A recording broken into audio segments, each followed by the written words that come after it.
करण एक middle class आदमी था जो मक्खनपुर शहर में अपने परिवार के साथ रहता था। एक मामूली सी नौकरी करता था।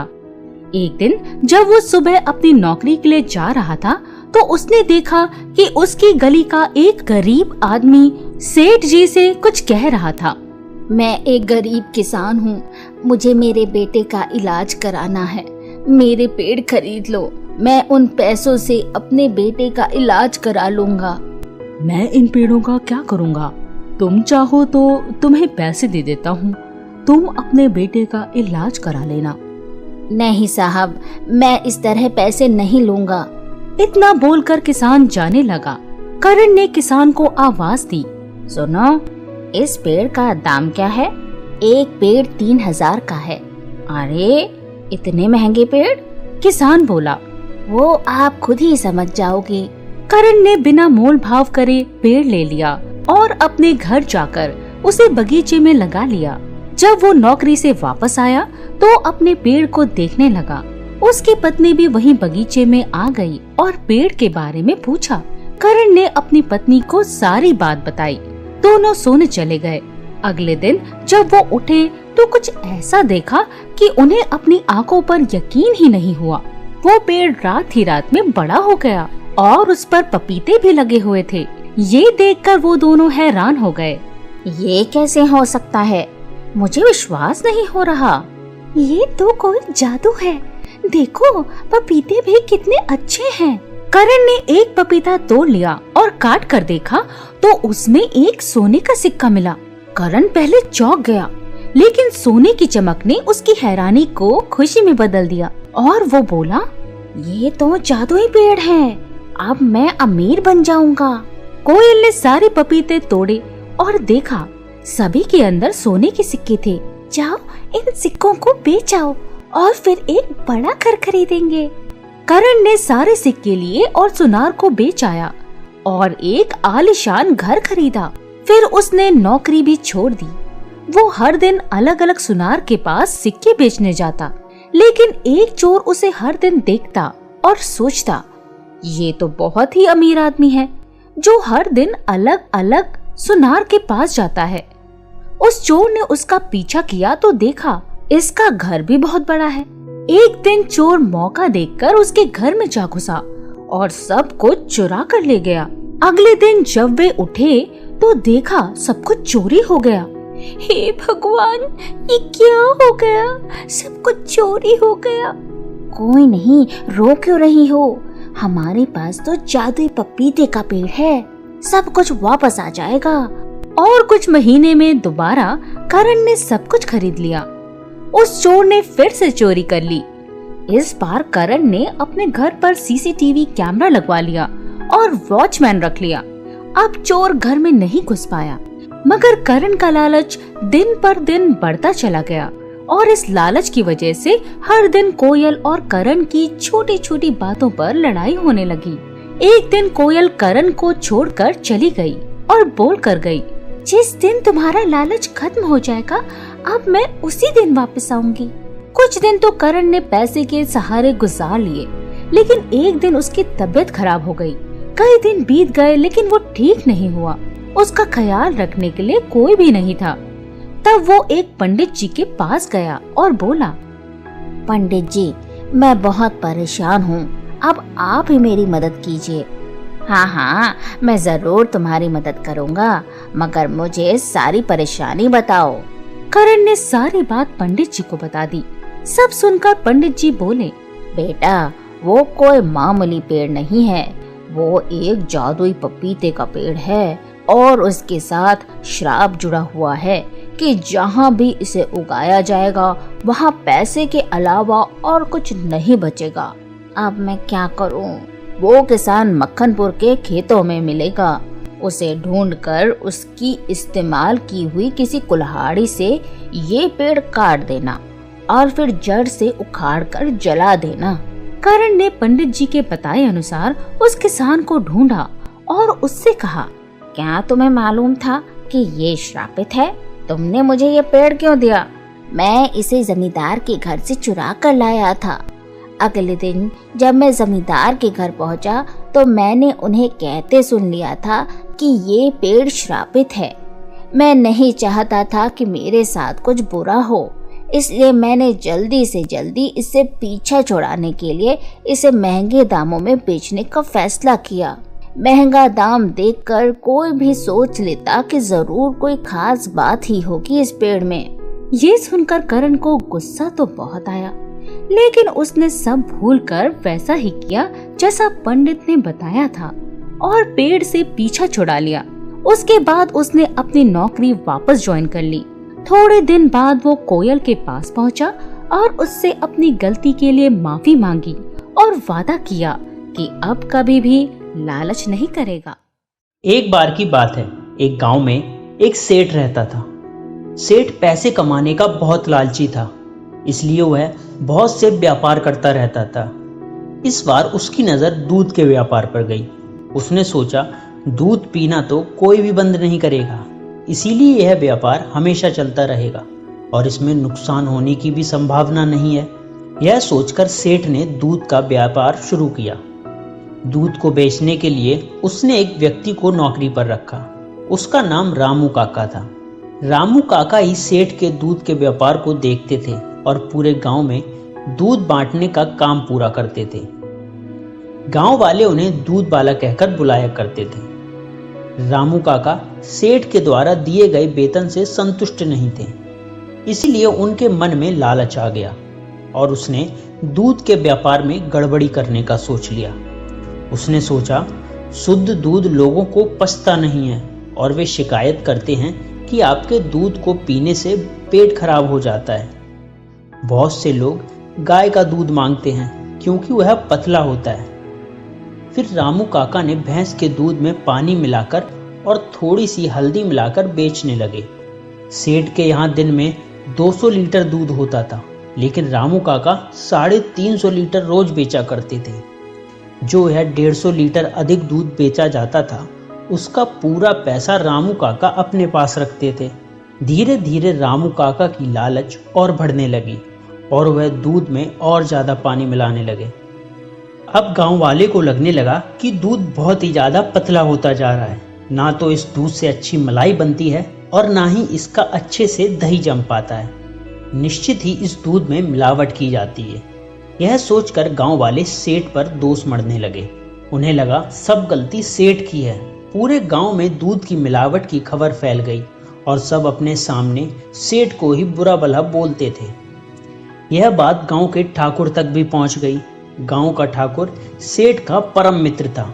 उसने सेठ को घर बुलाकर सारी बात बता दी कि गांव वाले दूध की मिलावट से परेशान हैं और उन्हें लगता है कि तुम दूध में मिलावट करके उन्हें ठग रहे हो। सेठ ने जब यह सुना तो उसे ताज्जुब हुआ, क्योंकि वह ऐसा नहीं कर रहा था। तब सेठ घर आकर रामू काका को बुलाया और उनसे दूध की मिलावट की बात पूछी। रामू काका ने साफ मना कर दिया। उन्होंने कहा कि यह खबर झूठी है। गांव वाले आपसे चिढ़ते हैं, इसीलिए आपके खिलाफ षड्यंत्र कर रहे हैं, या फिर जो दूध लगाने आता है वही दूध में मिलावट कर रहा होगा। तब सेठ ने दूध लगाने वाली व्यक्ति को नौकरी से हटा दिया। इधर रामू काका सतर्क हो गए और उन्होंने दूध में मिलावट करना कम कर दिया। लेकिन जिस तरह कुत्ते की पूंछ सीधी नहीं होती, ठीक उसी प्रकार लालच में पड़े हुए किसी व्यक्ति की लालच कभी समाप्त नहीं होती। कुछ दिन संभलने के बाद रामू काका फिर अपनी लालच के फंदे में फंस गए और फिर से दूध में मिलावट का काम करने लगे।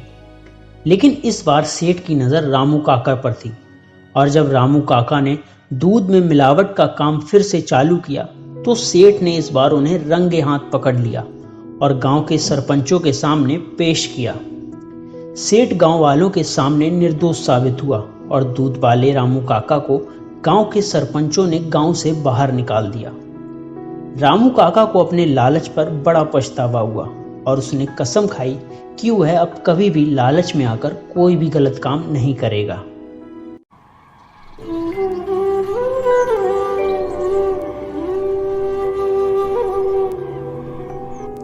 एक गांव में दो भाई रहते थे, विक्रम और राघव।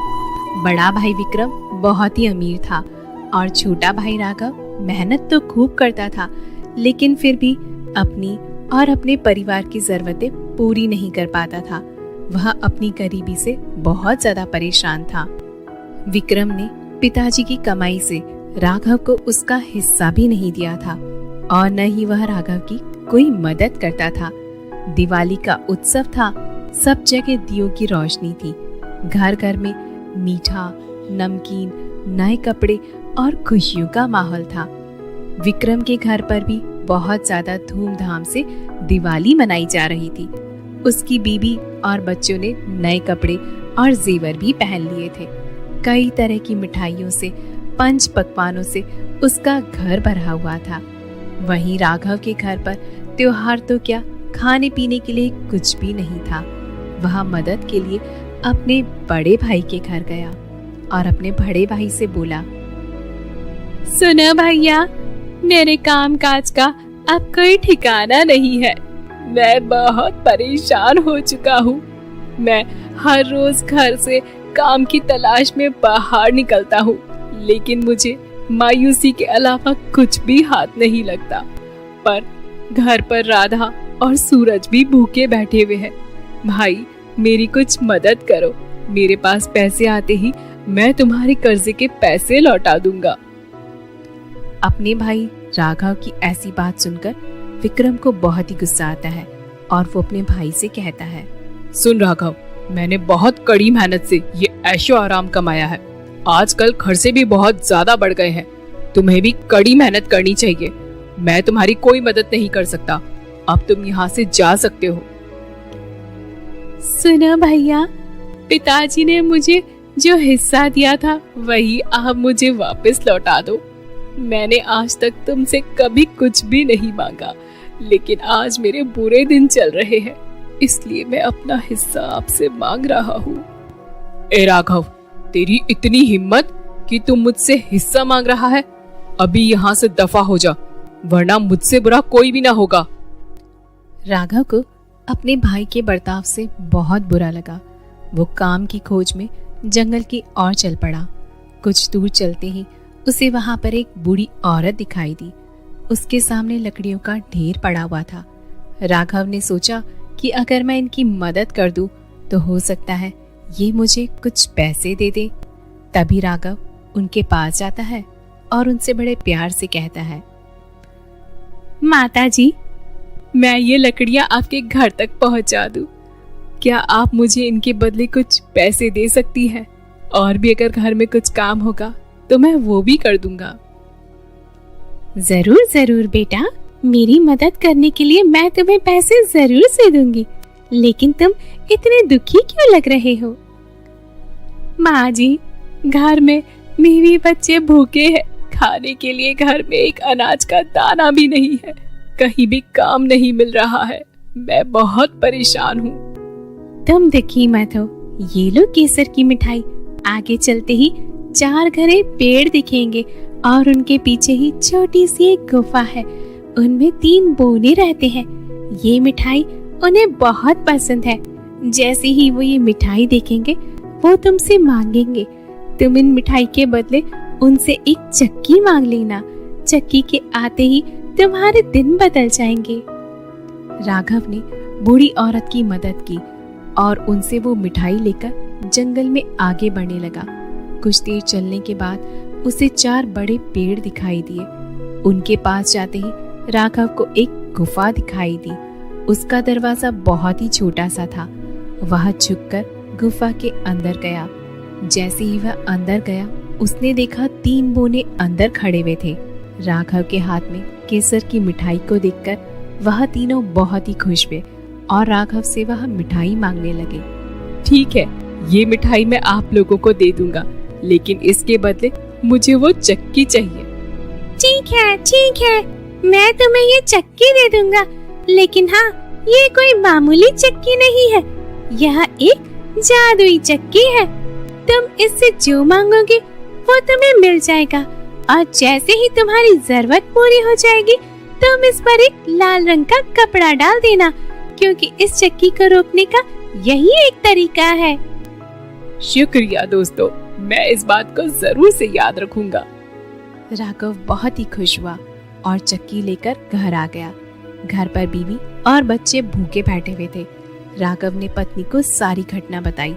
उन्होंने एक चादर बिछाकर चक्की उस पर रख दी। राघव ने चक्की से कहा, चक्की चक्की चावल निकाल। और फिर देखते ही देखते वहां पर चावल का ढेर लग गया। फिर राघव ने लाल रंग का कपड़ा डालकर चक्की को रोक दिया। फिर एक एक करके उसने चक्की से दाल, गेहूं और बाकी का अन्य सामान मांगना शुरू कर दिया। राघव और उसके घर वालों ने भरपेट खाना खाया। अब राघव बाकी का अनाज लेकर बाजार जाकर बेच आता था। देखते ही देखते राघव की आर्थिक स्थिति ठीक होने लगी थी। पहनने के लिए अच्छे कपड़े, भरपेट खाना और बच्चों की शिक्षा, सब कुछ आसान हो गया था और उसने नया घर भी बनवा लिया था। यह बात उसके बड़े भाई विक्रम तक पहुंच गई। यह जानकर उसे बहुत हैरानी हुई। कल तक तो इस राघव के पास खाने के लिए भी पैसे नहीं थे, अब इतने सारे पैसे, नया घर, कपड़े, खाना पीना, बच्चों की शिक्षा कहाँ से आया इसके पास? मुझे यह राज जानना ही होगा। वह खाना खाने के बहाने राघव के घर गया और खाना खाकर वापस न जाकर वह खिड़की के बाहर रुक गया और छिपकर वह घर पर नजर रखने लगा। जैसे ही राघव ने चक्की से अनाज मांगा, चक्की ने अनाज देना शुरू कर दिया। यह देखकर विक्रम ने सोचा कि वह यह चक्की चुराकर घर ले जाएगा। दूसरे ही दिन राघव अनाज बेचने जब बाजार गया तो विक्रम चुपके से राघव के घर में घुस गया। सबकी नजर चुराकर वह चुपके से चक्की अपने घर ले आया और अपनी पत्नी और बच्चों को लेकर अपना घर गांव छोड़कर चला गया और दूर कहीं जाकर दूसरे गांव में जा बसने का सपना देखने लगा। उसने एक नाव खरीदी और अपनी बीवी और बच्चों के साथ वह नाव में बैठ गया। उसकी पत्नी को कुछ भी समझ नहीं आ रहा था कि ये सब क्या हो रहा है। उसने पूछा, सुनिए जी, आप ये चक्की लेकर अपने गांव और घर को क्यों छोड़ रहे हैं? तभी विक्रम ने बोला, ये कोई मामूली चक्की नहीं है, यह जादुई चक्की है। इसी की वजह से राघव इतना बड़ा घर और धन दौलत का मालिक बना है और मैं इस चक्की को उसके घर से उठाकर ले आया हूँ। इससे हम बहुत धन कमाएंगे और आराम की जिंदगी जिएंगे। मैं तुम्हें दिखाता हूँ कि ये जादुई चक्की किस तरह से काम करती है। चक्की से उसने बोला, चक्की चक्की नमक निकाल। चक्की ने नमक निकालना चालू कर दिया। देखते ही देखते ढेर सारा नमक नाव में भरने लगा। विक्रम को चक्की कैसे रुकती है ये तो पता नहीं था। नमक की वजह से नाव पानी में डूबने लगी और विक्रम और उसका परिवार पानी में डूब गया। विक्रम की लालच की वजह से उसे और उसके परिवार को अपनी जान गंवानी पड़ी। राघव बहुत ही मेहनती था। भले ही चक्की अब उसके पास नहीं थी, लेकिन आज तक चक्की ने जो भी दिया था राघव ने अपनी मेहनत से उसे दुगना कर दिया और खुशी खुशी अपना जीवन यापन करने लगा। तो बच्चों बताओ, आज की इस कहानी से हमने क्या सीखा? इस कहानी से हमने सीखा कि लाइफ में हमें कभी भी लालच नहीं करना चाहिए और हमें खुद पर भरोसा करके मेहनत करनी चाहिए। मिलते हैं दोस्तों अगली कहानी में।